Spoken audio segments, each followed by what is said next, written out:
ustedes a esta transmisión organizada por el Consulado General de Colombia en Miami y el programa Colombia nos une de la Dirección de Asuntos Consulares, Migratorios y Servicio al Ciudadano del Ministerio de Relaciones Exteriores.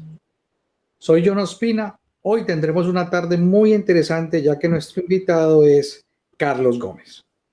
Carlos Gómez es nacido en la ciudad de Bogotá y es máster en hipnosis clínica. Actualmente es entrenador practicante de programación neurolingüística. Carlos también es actualmente miembro de la Asociación Británica de Hipnotizadores Terapéuticos. También hace parte de la Junta Profesional de Hipnoterapia, la INC, de la Asociación de Hipnoterapia de Australia y España y de la Junta Estadounidense de Hipnoterapia y de la Sociedad de Psicología del Reino Unido. Además, hace 4 años es el fundador de Violeta Luz Therapy Center, o el Centro de Terapia y Desarrollo Personal en la ciudad de Fort Lauderdale, Florida. Hoy la exposición estará muy interesante ya que nuestro invitado estará resolviendo inquietudes sobre la hipnosis clínica. También nos estará explicando sobre este interesante tema, sus tratamientos, diferentes aplicaciones y cómo esta técnica ayuda al mejoramiento de la salud mental. Espero que todo lo que haya dicho Carlos en este momento pues haya sido de tu agrado, ya que estamos muy complacidos en nombre del Consulado de Colombia, nuestro cónsul Pedro Agustín Valencia, y del programa Colombia nos une, el programa de la Cancillería, en tenerte el día de hoy, ya que vamos a tratar un tema de salud, pero un tema de salud diferente y con una técnica y una práctica pues muy especial y que tú la manejas con gran maestría, ya que eres un máster en el tema. ¿Cómo has estado, Carlos? Cuéntanos qué es de ti y antes de comenzar este gran tema, pues nos gustaría saber quién es Carlos Gómez. Bueno, John, muchas gracias a ti por esta invitación tan especial en este momento como tan importante y tan sui generis en la historia del mundo que ha sido esta pandemia. Un agradecimiento especial al cónsul general de Colombia en Miami, Pedro Agustín Valencia también. Para contestar tu pregunta, pues yo soy un colombiano, como muchísimos buenos compatriotas que hemos emigrado. Yo pues llevo aproximadamente unos 7 años viviendo en los Estados Unidos y pues por supuesto que mientras uno empieza a lograr su estabilidad, como sabemos, abrir su campo, pues uno tiene que trabajar en diferentes actividades. Y yo me desempeñé generando empresa en diferentes sectores, particularmente parte en el sector automotriz. Ya llegando al tema de lo que soy ahora, debo decirte, John, que es un camino que lo traigo desde Colombia con unos estudios previos en psicología. Ocurre que la psicología tiene varias vertientes, al igual que la psiquiatría, porque pues la mente humana es supremamente compleja. Entonces, en esa complejidad, pues se han ido llegando a descubrimientos. El tema de la hipnosis es supremamente interesante porque es que la hipnosis es un proceso supremamente eficiente. ¿Por qué es eficiente? Es eficiente porque se trabaja el subconsciente, es decir, se trabaja desde el fondo de la mente, que podríamos decirlo de alguna manera. Entonces los resultados terapéuticos que tiene son muy, muy, muy eficientes, como ya lo vuelvo a repetir. Pero entonces, a ver, Carlos, yo creo que tenemos que comenzar en donde la inquietud que me hago yo, me imagino que se hace toda la gente, es la siguiente. ¿Qué es la hipnosis? Porque muchos escuchamos hablar de decir que la palabra la hemos visto inclusive en temas de televisión, que me acuerdo que solían salir personas expertas en el tema y que desde la televisión pues con la gente, la hipnotizaban o a través de las cámaras, pero queremos saber en sí, desde el punto científico, y tú que lo dominas, en sí, ¿qué es la hipnosis? Bueno, la hipnosis es un proceso que se describe en el medio académico y científico como un proceso de ensoñación. Es decir, es un proceso casi de estar dormido, pero pues realmente no se está dormido. Es precisamente un proceso de ensoñación donde la atención de la persona se fija en algo en específico. Lo que pasa es que lo que tiene diferente la hipnosis es que el acto de concentrarse y el acto de poner su atención en un estado de relajación le permite recordar cosas que ha olvidado y le permite un acceso al subconsciente. Pero esto le permite a la persona que lo está hipnotizando, digámoslo así, espero que ese sea el término correcto, tomar dominio sobre esa persona, porque muchas veces uno ve de que lo hipnotizó y le dijo compórtese así y la persona se comporta así. No sé si es verdad o no. Sí, lo que pasa es que esa es la hipnosis de espectáculo, la hipnosis de show, que eso tuvo su origen precisamente en la misma historia del desarrollo de la hipnosis con el doctor Mesmer, que descubrió la hipnosis en Europa como una manera de, incluso él curaba enfermedades físicas con la hipnosis bajo procesos hipnóticos, pero digamos que eso después como que se fue desdibujando y lo volvió un poco más de show. Entonces ahí fue cuando el tema de la hipnosis se desprestigió.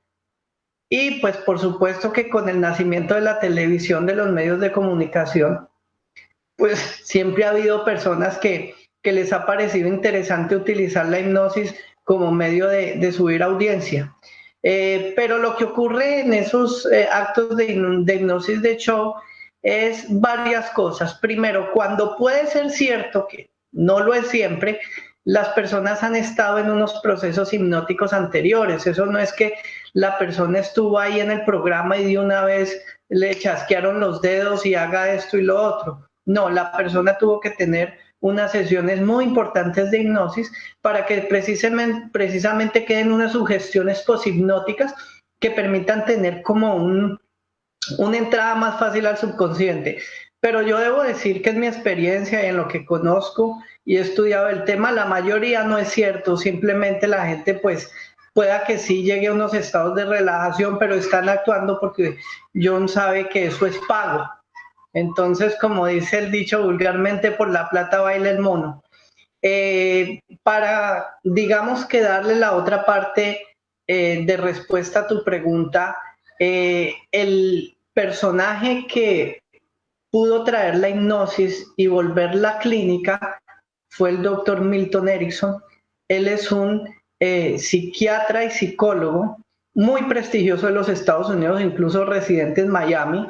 Él, después de ser y ha sido una autoridad en psiquiatría y en psicología en los Estados Unidos y en el mundo, descubrió que la hipnosis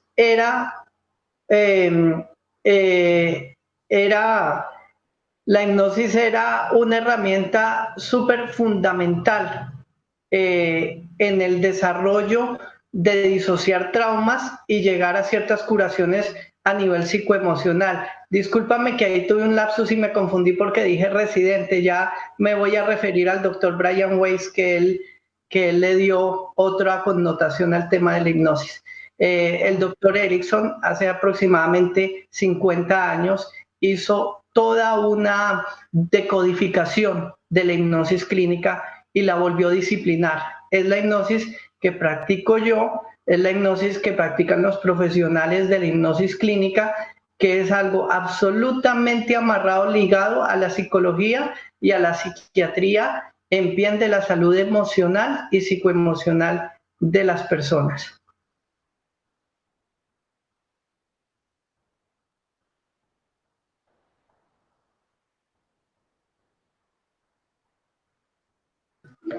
Yo te fuiste, Carlos sigue.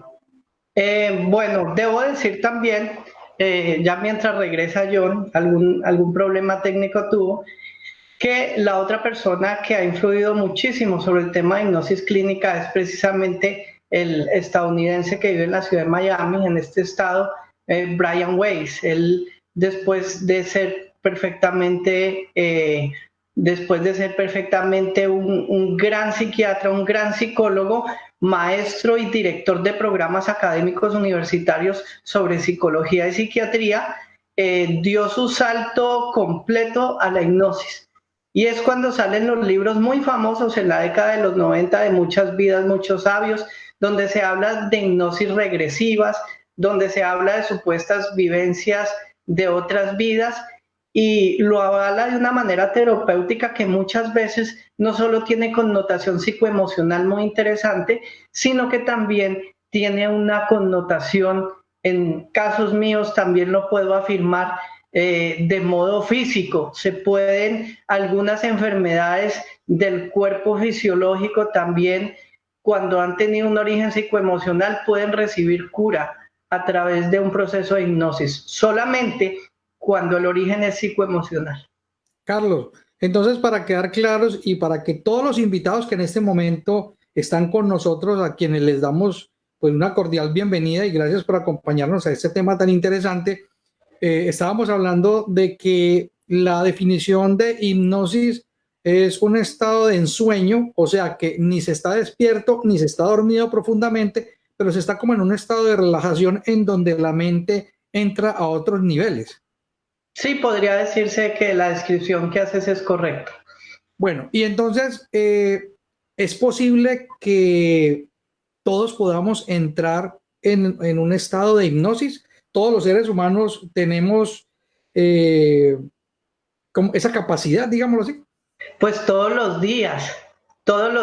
Le pongo un ejemplo, apreciado John. Cuando usted va en su automóvil y usted de pronto está pensando en algo, pero sabe que está conduciendo hacia su trabajo o hacia el lugar que se dirija, y de pronto usted se dio cuenta que donde tenía que hacer el cruce no lo hizo. Dice, miércoles, me pasé de la señal y no era por ahí, se devuelve. Eso es un estado hipnótico, porque su atención, aunque usted esté en el presente conduciendo su vehículo, su atención por un momento lo llevó a seguir conduciendo el vehículo, pero a hacer una introspección en otro tema que en ese momento le capte el interés. Eso es un estado perfectamente hipnótico. Oh, ok, perfecto. Lo mismo cuando se están dando clases universitarias, que el profesor está enseñando y uno tiene ahí sus alumnos y de pronto hay uno elevado y en Colombia acostumbramos a decirle a los alumnos, oiga, aterrice. Aterriza es porque está en un estado hipnótico, un estado alterado de conciencia. Entonces, muchas veces nos ha pasado que estamos, como tú lo dices, en un espacio de tiempo en donde pensamos estar poniendo la atención en algo, pero realmente nuestra mente está transportándose a otra situación. Esos son estados de hipnosis personal, no guiada. Sí, es un estado perfectamente de hipnosis personal. ¿Y cómo uno puede quedarse hipnotizado? No ha pasado nunca. Por lo menos que esté documentado que una persona se quede en un trance hipnótico, eso no pasa. Es como decir que usted se queda dormido, usted siempre va a despertar, a no ser que se muera, eso es diferente. Pero no, nadie se queda en un estado hipnótico pegado, eso no pasa. Todas las personas cuando van a ser tratados, por decir algo como tú lo haces en tu centro, que te piden una cita para alguna condición, me imagino que tú tienes una forma de analizar qué tipo de terapia le vas a hacer. Hay personas que no quedan hipnotizados, no se dejan hipnotizar. A ver, lo que pasa es que la hipnosis, digamos que de manera terapéutica, yo lo afirmo, como lo afirman muchos profesionales, que el 90% del proceso es empatía. En inglés eso se llama rapport. Es la empatía con la que usted tenga con la persona. Cuando la persona confía en usted, se suelta. Y entonces hay toda esa confianza para desarrollar el proceso y el proceso ocurre. Ahora, lo que ocurre es que hay ciertas personas que tienen algunas barreras de creencias, de ideas, o tienen algún pequeño trastorno de la personalidad que les hace ser muy psicorrígidas, cuestionan muchas cosas, sus propios procesos. Entonces, para eso también está la herramienta de utilizar la programación neurolingüística, que le va a permitir a la persona conocer cuáles de las barreras que tiene en su personalidad están poniéndose en la mitad de que pueda desarrollar una buena terapia. Entonces, una vez se trata de eso, las barreras se pueden vencer y puede la persona entrar en una muy buena sesión. Carlos, ¿cómo se llega a la parte terapeuta terapéutica con el paciente, con la persona? ¿Tú cómo haces el análisis o cómo llegas a determinar si hay algún tipo de hipnosis especial según su condición médica? Bueno, lo que pasa es que lo más interesante que tiene la hipnosis es ir al origen y de las situaciones que tiene la persona, y por supuesto que lo que tú me dices como podría llamarse un diagnóstico, entre comillas. Eso se logra a través de una entrevista, y es que es una entrevista donde estoy ya tras bambalinas contándote, uno está mirando absolutamente todos los sentidos, cómo trabaja la persona, con qué palabras se expresa, qué palabras utiliza, qué está mirando, hacia dónde mira cuando reconstruye un recuerdo, hacia dónde mira cuando está creando algo mentalmente, cómo respira, cómo es su tono de voz, cuál es su gesticulación, porque es que todo ese lenguaje no verbal es el que le expresa a uno cómo es el insumo que tiene esa persona en el ciclo de la comunicación. Y entonces ahí detecta uno muchísimas cosas. Y por supuesto, ya para llegar a los, digamos que a los ítems que hay que tratar en una sesión de estas, pues la persona perfectamente los expresa, que siento angustia, siento ansiedad, tengo sobrepeso, cualquier cantidad de circunstancias que se presentan. O sea, yo estoy tratando de imaginarme a Carlos Gómez en una sesión con un paciente. Hago un paralelo y comparo lo que uno ve en la televisión, en las películas, que el psicólogo cita al paciente, el paciente se acuesta y el psicólogo empieza a hacerle preguntas y la persona empieza a entrar como en un estado de respuestas en donde lentamente su confianza. Se fue Carlos. Sal y vuelve a entrar, Carlos. ¿Nos estará escuchando? Sí, John, sigues en vivo. Solo Carlos, sal y vuelve a entrar, por favor. Bueno, perfecto. Entonces, mientras Carlos entra y me escucha, es un comparativo con el tema que maneja el psicólogo, y la persona empieza a entrar en un estado de relajamiento, de descanso, y en esa confianza que encuentra con la persona que le está haciendo la terapia, entonces ya empieza a hablar, como tú dices, empieza a decir todas esas cosas que en algún momento no se atreve a decirle a nadie, o inclusive él no las quiere decir en ningún momento. Y esa forma de expresión o de ir soltando esos pensamientos o condiciones reprimidas en su cerebro, de eso se trata la terapia de la hipnosis. Pues es que finalmente, resumiendo lo que tú dices, es mirar para adentro, es mirar para adentro y ver algo, porque es que el tema es que cuando nosotros nos vamos a dormir, cerramos los ojos y no vemos nada, ya es cuando estamos soñando, que vemos muy claro, sentimos muy claro y todo eso. Es lo mismo, pero mirando hacia adentro. Entonces eso le permite a la persona explorar su subconsciente. Uno simplemente está tomando un poquito el timón del barco que no es de uno, para guiar la persona, pero finalmente la labor terapéutica es de la persona. Uno hace un acompañamiento y de cierta manera una guía, pero es la persona la que con sus emociones y su construcción mental es la que va generando su propia terapia. Ahora, vuelvo a una de las preguntas que te hice al principio. ¿Es posible que una persona en una condición de hipnosis realice en algún momento situaciones o cosas fuera de su voluntad? Bueno, eso es uno de los mitos de la hipnosis y eso es culpa de las hipnosis de show, que ponen a la gente a hacer como una gallina y a decir barbaridades. Primero, la persona cuando entra en un proceso de hipnosis no se duerme, porque es que si la persona se durmiera uno se queda hablando solo. Correcto. Porque no está. Segundo, la persona es totalmente consciente de lo que está pasando. Es más, la persona está escuchando el ruido de la calle o al lado del consultorio, lo que esté pasando. Es perfectamente consciente de eso.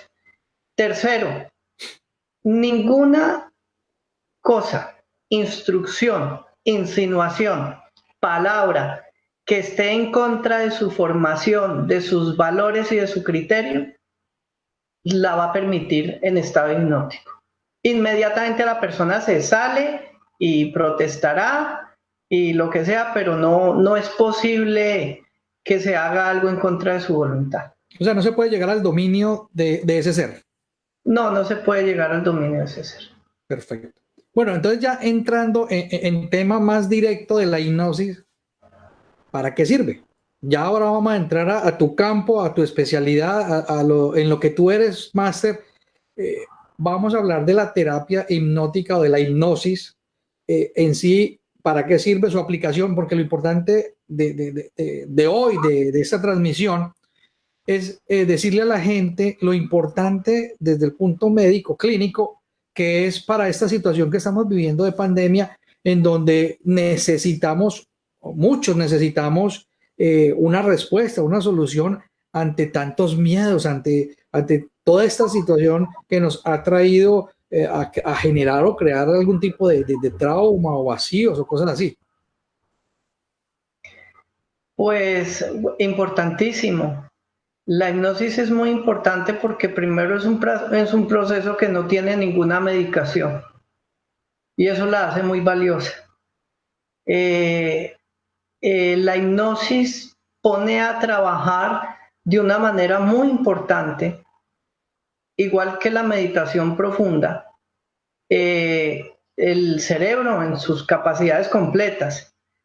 Eso implica que la persona sienta también un bienestar, porque el cerebro al estar trabajando en su totalidad, segregando químicos y hormonas de inmenso placer y de serenidad, pues eso le trae a la persona muchísimas consecuencias positivas. Ahora, respecto a nuestro tema, que también es el de la pandemia y herramientas como la hipnosis, pues es fabuloso porque es que yo le hago la siguiente analogía. Es como la mente humana, el estado funcional mental que conocemos. Es como si saliéramos todos los días a una cancha de motocross y nos llenáramos de barro todos los días. Esto permite de cierta manera entrar y que la persona empiece a limpiar y depurar muchas cosas. ¿Qué tipo de cosas se pegan o quedan? Para hablar de este tipo de analógico de ejemplo. Nosotros tenemos un estado consciente que es el 5% del estado que conocemos como mente, estado funcional del cerebro que se conoce como mente. Es el 5%, el consciente, desde que nos levantamos hasta que nos vamos a dormir. Estamos en estado beta, en estado de vigilia o en estado consciente. Es el 5% de nuestra mente. El 95% restante es nuestro subconsciente. Entonces, imagínense la riqueza de lo que hay ahí, que no es nada más ni nada menos que nuestro archivo. Pero, así como nosotros los seres humanos tenemos unos protocolos para archivar nuestra información, el cerebro mental también la tiene. ¿Y cómo es ese sistema? No la guarda por orden alfabético, ni la guarda por antigüedad del suceso. Él lo guarda basado en una emoción. ¿Qué tan fuerte fue la emoción o qué tan pequeña fue la emoción? Cuando la emoción es fuerte, lo pone en un lugar importante en su archivo. Cuando la emoción pasa a ser algo cotidiano, podríamos decir que quedaría en la memoria temporal y luego se olvida. Entonces, cuando ese suceso que ocurrió, que se está guardando en el archivo como una emoción fuerte, es negativa, eso se llama un trauma. Eso es los que conocemos como traumas de niñez o traumas de violencia. ¿Qué hace la hipnosis en ese caso? Lo que hace es disociar, que es separar el recuerdo del hecho que tiene que quedar almacenado, pero separarlo del trauma, precisamente de la situación fuerte, negativa, la emoción que ligó eso. Entonces, cuando la persona logra disociar ese par de cosas, pues viene una sanación psicoemocional maravillosa que repercute también en sanación del cuerpo. Entonces, imagínese lo que genera una pandemia. Primero, el miedo a tener la enfermedad. Segundo, el miedo de volverse un punto más de la estadística, es más, una víctima más de lo que ocurre con la estadística de la pandemia. Y tercero, que es el que más ha generado, digamos que problema psicoemocional y que he tenido que tratar, pues ha sido el tema del encierro. Correcto. Y en ese mismo encierro, pues conocer al otro con el que está encerrado, que había cosas que no le conocían y no le gustan tanto, le gustan menos que antes. Entonces, por supuesto que este tipo de terapias logra disociar todos esos eventos emocionales negativos y transformarlos en sentimientos y en emociones positivas para que el recuerdo quede, pero que sea neutro. La gente acude mucho a decir, mire, es que yo quiero olvidar. No olvide, porque es que sus recuerdos son parte del yo, son parte de lo que cada persona desde su historia constituye una parte muy fundamental en el yo. Más bien que esos recuerdos estén, esa experiencia esté, pero sin dolor, sin emoción negativa, sin trauma. Carlos, entonces, a ver, lo que tú acabas de comentar, yo trato de relacionarlo con esto. Por decir algo, una persona vive una enfermedad constante. Sí. Tú le haces el estudio, tú lo tratas y te das cuenta de que esta persona de pronto vive de rencores, de odios, de alguna situación que en su mente está constantemente ahí, y que le genera un reflejo fisiológico negativo. ¿Estoy correcto? Absolutamente. Entonces, en la hipnosis tú lo que haces es que tratas a la persona para que ese tipo de pensamiento deje de estar permanentemente ahí, vivo, constante. Pues es que si disociamos la emoción del recuerdo, la emoción traumática, pues la persona ya va siendo más consciente. Si hacemos un viaje en una terapia, en una sesión de hipnosis mucho más interesante donde se le hace ver a la persona el daño que ella misma se está haciendo a su cuerpo, eso es maravilloso. Ya, digamos que ya entremos un poquito en materia en casos.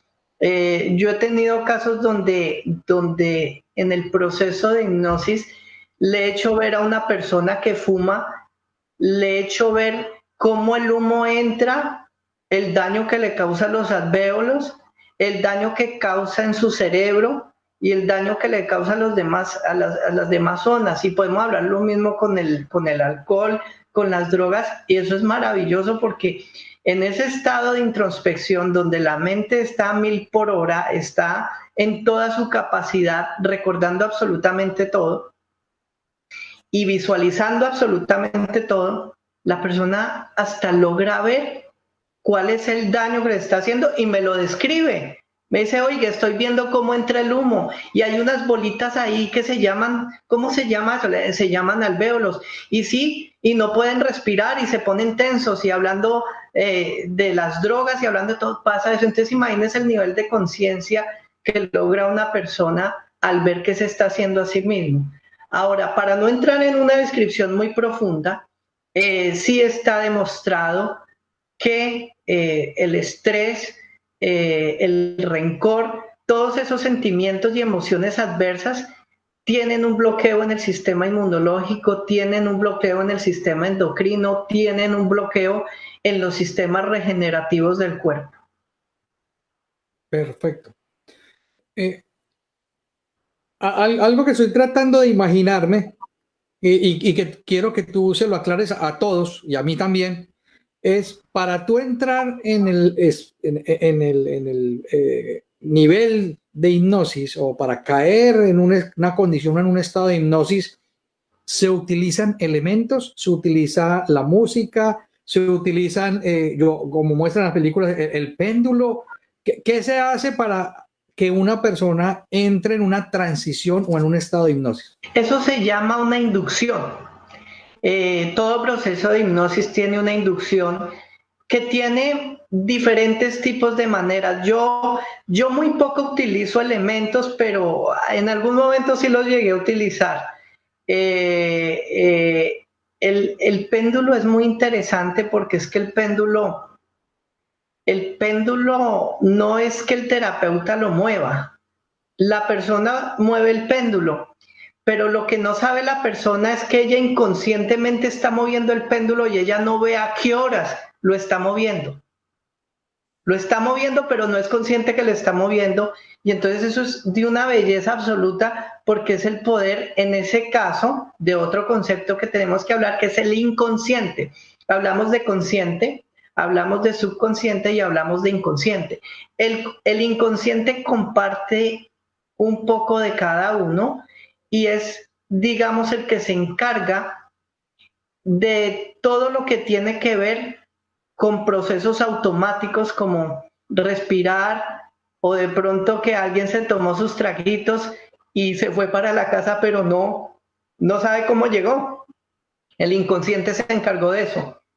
Entonces son tareas operativas que no podríamos tener, digamos, que el estado funcional del cerebro mental, consciente todo el tiempo de cuántas veces respiro, de a dónde me fijo, cuántos músculos tengo que mover para girar la cabeza, no, de eso se encarga el inconsciente. Entonces, el péndulo es muy interesante porque es que le hace ver a la persona cómo está funcionando su estado mental, más que estar mirando para caer, ¿sí? A veces también se utiliza la fijación que la persona mire un punto, pero ¿para qué? Para focalizar su atención. Todos esos procesos de inducción hipnótica simplemente es atraer la atención a un solo punto. Y entonces cuando la persona tiene su atención en un solo punto, en una sola situación, se le abre la ventana interior, ya puede ver para adentro, ya puede sentir, puede experimentar todo lo que tiene su archivo personal. Carlos, entonces, a ver, como vamos haciendo resumen y explicándole a la gente. Tú dices que el 5% es lo que nosotros manejamos en un estado de conciencia. En el estado de vigilia, o sea, cuando estamos despiertos. Cuando estamos 5%. despiertos. 5%. El otro 95% son todo ese tipo de cosas que tú acabas de mencionar que hacemos sin entender o sin pensarlo en hacer, pero lo hacemos, como por decir algo, el movimiento, el giro de la cabeza, todo este tipo de situaciones que las hacemos voluntaria, pero que a la vez es involuntario, ¿no? Sí, pero ahí habría que separar el subconsciente del inconsciente. El inconsciente es el que se encarga de lo que acabas de decir, de todas las actividades que son automáticas y que las hacemos, como el de respirar, ¿sí? Todas esas actividades que nos permiten no tener que estar pensando tanto en cómo lo hago, sino hacerlo. Eso lo hace el inconsciente, porque el subconsciente se vuelve el gran estado funcional del cerebro, donde ocurren todos los archivos y donde la sinapsis cerebral neuronal construye todos los arbolitos que construye, porque es que el cerebro funciona por una articulación y comunicación de las células cerebrales que se llaman neuronas, y ellas van creando un montón de arbolitos, van creando un montón de relaciones. Entonces, según con el insumo que tengan, que es el insumo de los sentidos, más los eventos emocionales que tenemos, pues crea en todos los sistemas de la memoria, en el cerebro emocional, en el hipocampo, amígdala, todo se vuelve una creación de relaciones. Entonces eso es lo que está pasando en nuestro cerebro todo el día. Él va creando nuevas relaciones, nuevas conexiones con el aprendizaje que le damos. Esa es la tarea que hace. Bueno, entonces es muy importante lo que tú dijiste con relación a que una persona que fume, que es una adicción, vamos a relacionarla con cualquier adicción. Sí. Se puede llegar a superar porque a la persona conocer el daño que le hace, empieza a entender la situación y entonces ya de una forma consciente el cuerpo empieza a tener un rechazo ante esa situación.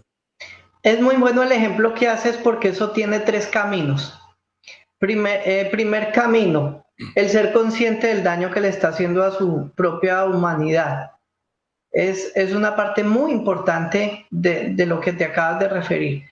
Segundo, detrás de un fumador hay una ansiedad. Detrás de un drogadicto hay una ansiedad. Detrás de una persona que padece una obesidad importante hay una ansiedad. Entonces, primero hay una concientización de lo que le está ocurriendo al cuerpo. Segundo, hay que ir al origen. ¿Dónde está? ¿Cuál es la ansiedad?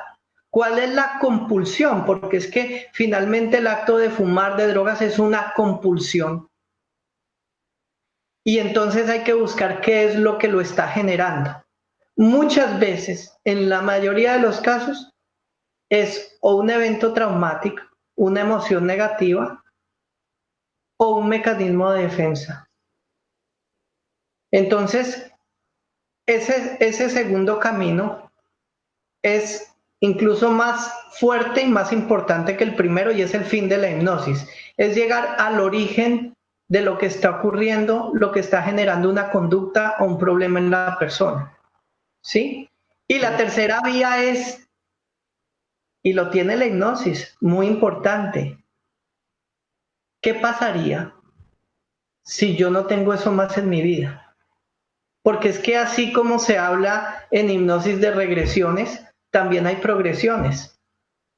¿Cómo sería mi vida si yo abandono el cigarrillo? Si yo abandono el licor, si yo abandono las drogas.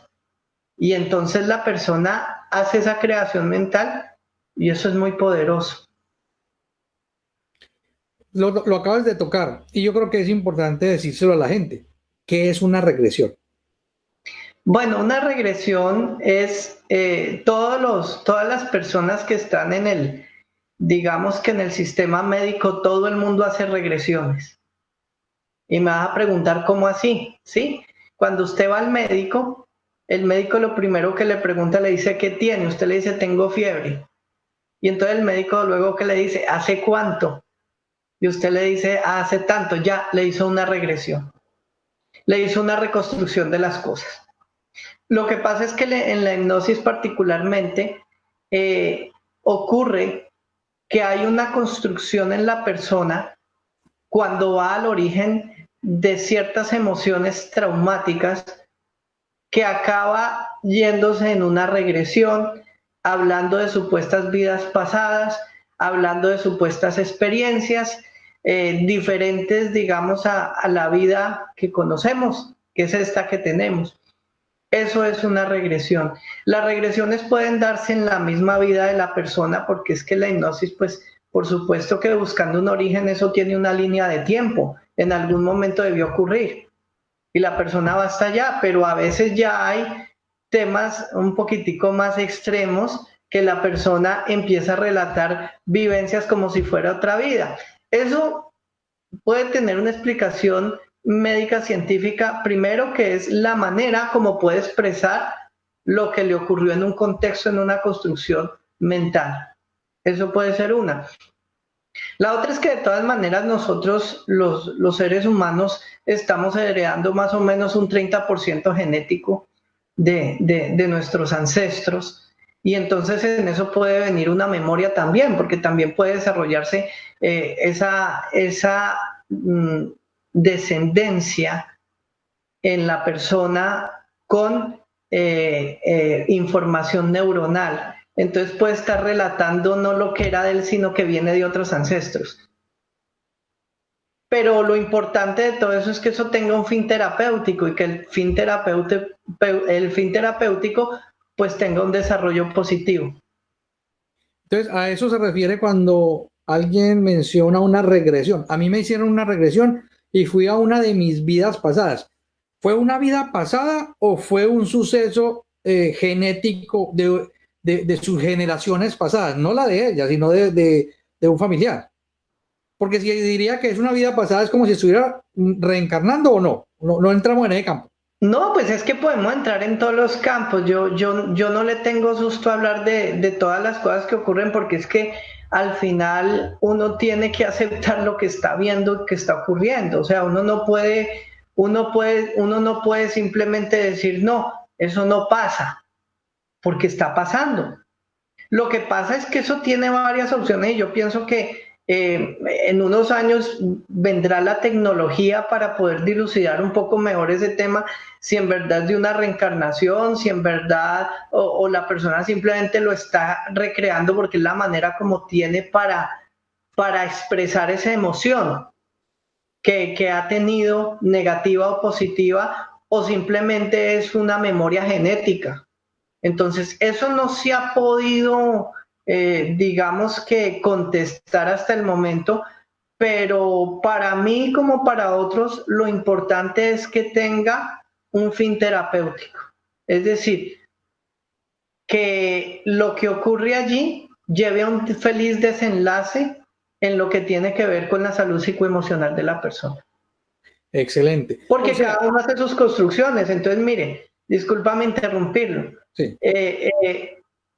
Si a mí la persona me empieza a hablar de elefantes rosados, ¿yo quién soy para ponerme a contradecirlo? Y decirle, no, mire, es que esos elefantes no existen. No, yo me voy por los elefantes rosados y que los elefantes rosados nos lleven a los orígenes y a lo que hay que disociar y a lo que hay que organizar y lo que hay que reprogramar. Ya, perfecto.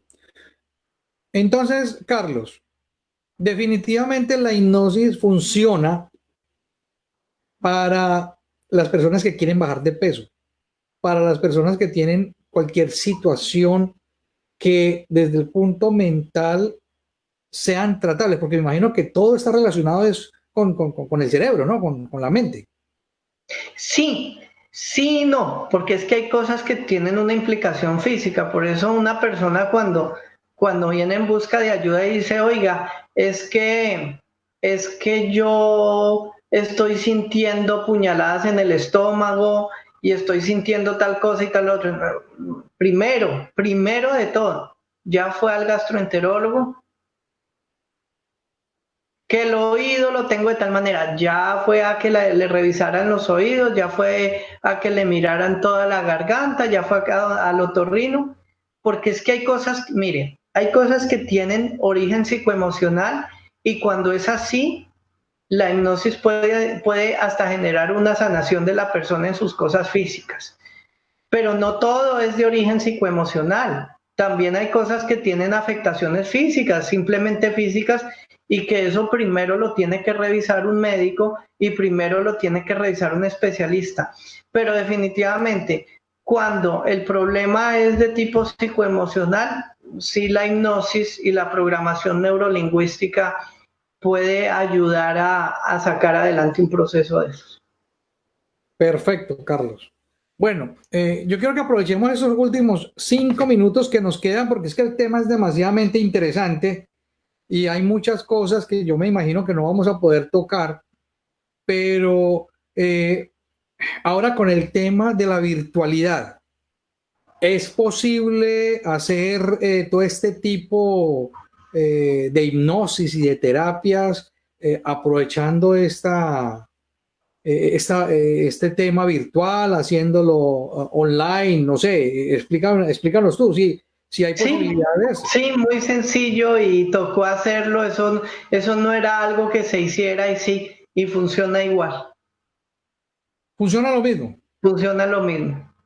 Excelente, no, porque es muy interesante entender, porque ahora, por decir algo, mi esposa que ha estado en un tema de condición de salud, pues está con los médicos constantemente conectándose. Hay ciertas cosas que sí pueden ser viables, pero hay otras como que es que estamos acostumbrados al tipo de la medicina de nosotros en Colombia, que el médico te hacía abrir la boca, te tocaba, te palpaba, te olía, todo ese tipo de cosas que hacen que la medicina tradicional pues sea tan efectiva. Ujú. Pero me imagino que con el tema de la hipnosis también es mucho más fácil, digo yo, no sé, porque no hay ningún tipo de contacto, sino es más un tema de conversación, de visualización, de oído. De comunicación finalmente. Lo que pasa es que si hay un poco diferencia en el tema presencial, porque es que más que la hipnosis, la programación neurolingüística tiene algunas herramientas donde el tacto es importante, donde ciertas cosas se trabajan. Pero no, es perfectamente posible y se realiza esto virtualmente y funciona muy bien. Perfecto. Cuéntanos, Carlos, la gente cómo puede contactarte, cómo te puede ubicar para que, no sé, tú les ayudes en el tema a distancia. No sé si tú de pronto ahora por el tema de la pandemia, pues muchos lugares no están atendiendo personalmente y se limita ya el tema de que vayan a tu consultorio. Pero entonces, ¿cómo la gente te ubica? ¿Cómo ubica a Violeta Luz? Bueno, ahí queda un link donde está la página y donde está toda la información para que la gente tenga acceso a la información. Es una página muy sencilla, lo ponemos allí en el chat y, y con esa página pues pueden obtener toda la información que necesiten. Perfecto. Sí, es muy importante que la gente, pues, ahora que está escuchándote y que se entera de estas cosas tan importantes, porque la idea es que le ayudemos a la comunidad colombiana en el exterior, que los que nos están viendo, que los que están escuchando y los que van a ver posteriormente esta grabación, pues puedan, aparte de escucharte, saber a dónde contactarte a ti y poder saber de que tus servicios son muy eficientes. Carlos, ya dijiste que la hipnosis a distancia funciona, que las secciones en internet pues definitivamente dan el mismo resultado. Bajo la estadística, ¿cuántos casos son efectivos y cuántos casos no? ¿Cuántos casos son efectivos? Sí, o sea, ¿en qué Yo podía porcentaje hablar, la hipnosis da resultados? en mi caso, porque es que no manejo, en este momento no manejo la estadística mundial para poderte dar un dato, pero en mi caso yo le pongo un 85% de efectividad. 85% de que, por decir algo, de 100 casos, 85 dan buenos resultados, Dan resultados que se mantienen en el tiempo. que se mantienen en el tiempo. Porque es Ahora, que para ampliarte esa respuesta y ponerte en contexto, el tema de la hipnosis es como si yo te invitara, John, a ti, a tu señora, a que fuéramos un día a las bellas playas que tenemos en este estado. Y entonces nos ponemos de acuerdo, nos vamos allá a la playa y resulta que fuimos al mar. Resulta que yo me fui, me metí en el mar y me metí bien profundo, allá lejos me fui. Resulta que tu señora esposa fue y solamente se metió hasta donde le llegó el agua a las rodillas. Y resulta que En el caso tuyo, no quisiste meterte al agua, sino quedarte en la playa. Entonces, es lo mismo. Todos podemos decir que fuimos al mar y que fuimos a la playa, pero la experiencia que tan profunda sea es lo que la persona esté dispuesta a vivir. Correcto, muy buena analogía, Carlos, muy buena analogía y de verdad que eso en todas las circunstancias sucede. O sea, mucha gente dice que va a cierto lugar o que estuvo en cierto lugar y tú le preguntas a los que van de vacaciones, ¿dónde estuviste? Estuve en Europa. ¿A dónde? En España. Ay, ¿cómo te pareció esto? Ah, yo sé que pasé por ahí, pero ni cuenta me di. O sea, no asumen la suficiente concentración o responsabilidad para disfrutar de ese espacio al 100%, sino que lo hacen de una manera muy superficial. Y yo creo que todo en la vida pues tiene su cuota de compromiso para adquirir los resultados finales. Por supuesto que sí. Carlos, pues el tiempo se nos agotó. Para nosotros ha sido un gusto, para el Consulado General de Colombia en Miami, para la Cancillería y su programa por Colombia nos une. Ha sido un placer tenerte como invitado en este espacio para la comunidad colombiana, en donde tratamos de vincular a todos nuestros connacionales en este tipo de programas y presentaciones por medio de esta aplicación que tenemos para llegarle a la comunidad y en donde profesionales como tú, que tienen la experiencia, que tienen el conocimiento y que ya tienen casos y resultados de éxito, pues son fenomenales que nos los compartan, porque así le damos la oportunidad a la gente de tener alternativas. Muchísimas gracias, que tengas una feliz Navidad y por favor compártenos tus últimos pensamientos para con nosotros. Pues muchísimas gracias. Yo quiero, ya que hablaste de esas últimas frases sobre la experiencia de viajar a otros lados y no profundizar tanto, quiero dejar una muy buena reflexión que tiene la programación neurolingüística y es la siguiente. El mapa no es el territorio. Tú acabas de tocar el tema de una manera muy importante y yo invito a la gente a eso, a entender que el mapa no es el territorio. ¿Qué quiere decir? Que una cosa es lo que describe como un mapa hacia dónde vamos, pero una cosa muy diferente es el territorio, es la experiencia que vivimos allí. Y cuando nosotros logramos entender eso y cambiar ese mapa mental para entender que el territorio no es 100% como el mapa que tenemos, eso ayuda mucho, mucho, mucho a la vida, al desarrollo de las personas. También finalmente quisiera darle un saludo especial a la universidad que nos está acompañando en la carrera de enfermería de la península de Santa Elena en Ecuador, que han estado muy, muy activos en esta transmisión. Mandarles un saludo especial y pues espero que las personas busquen de su salud mental, busquen las herramientas que tienen las diferentes ramas de la ciencia que se han desarrollado para el bien. Nuestra salud mental es fundamental porque, como lo decía el antiguo romano, en mente sana, cuerpo sano. Correcto. Yo creo que con eso dejamos la transmisión de hoy. Eso, sí. Y qué mejor recordar esas palabras tan sabias que Sí. en cuerpo sano, mente sana o en mente sana, cuerpo sano. Carlos Gómez, sí. Muchísimas gracias. Para nosotros es un gusto y esperemos tenerte en una nueva oportunidad. Muchísimas gracias, John. Eres muy amable. Hasta luego. Hasta luego.